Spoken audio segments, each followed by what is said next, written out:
Have you ever wondered what happens to your body as you age? And in this video, we can look at the science because I recently came across an MRI scan, which I really want to discuss with you. As you can see, there's 3 MRI scans on the screen. At the top, you've got a 40-year-old triathlete. In the middle, you've got a 74-year-old sedentary man. And then in the bottom, you've got a 70-year-old triathlete as well. Now, the outer white part is adipose tissue, which is fat. The middle part, the darker gray shaded area, is muscle mass, and that almost like small dot in the middle is bone. And what you can immediately see is that the 40-year-old triathlete and the 70-year-old triathlete almost have identical looking scans, whereas the 74-year-old sedentary man, you can very much see that the quality of his MRI scan, so the quality of this is a thigh muscle specifically that's being scanned, you can see that there's much less muscle mass, much more fat, and even if you look closely enough, you can see that the quality of his bone is starting to deteriorate as well. And this just highlights how important it is to stay active as you age. And I'm sure you've heard that saying, if you don't use it, you will lose it. And this is something I really want to discuss with you because first of all, it's very normal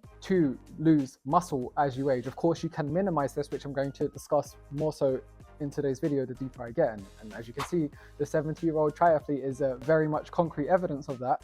But if you're consistently losing muscle, because research does show that you can lose about 3 to 8% of your muscle mass for every decade that passes after the age of 30, and this does speed up the older you get. As you lose more muscle mass, you do start to become more dependent on other people. It can result in reduced quality of life. It can potentially result in higher levels of obesity and poor metabolic health. There's an increased mortality rate and increased risk of falls as well. So you can really think of like muscle as like almost like a savings account. So the more muscle that you build, the more you have to rely on as you get older. And it's never too late to start as well. You can start building muscle when you're 20, 30, 40, 50, 60, it doesn't matter.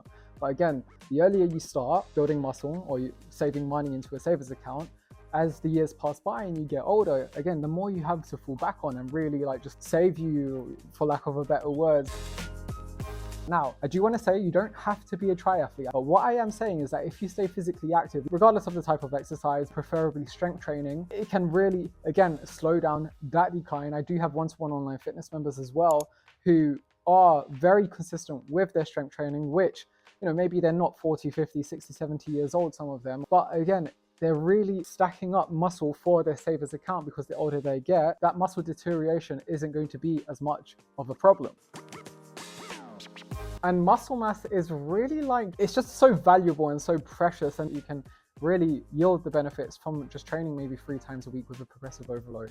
But there's so many to list. I'm just going to leave it up on the screen as well, you know, things that it can help increase as well as help prevent or minimize. Again, it's just so important that you don't overlook this, as proven by the MRI scans, as shown by the second graph I've now put up with nicknaming strength training as the fountain of youth, which I think is a really good way to put it as well.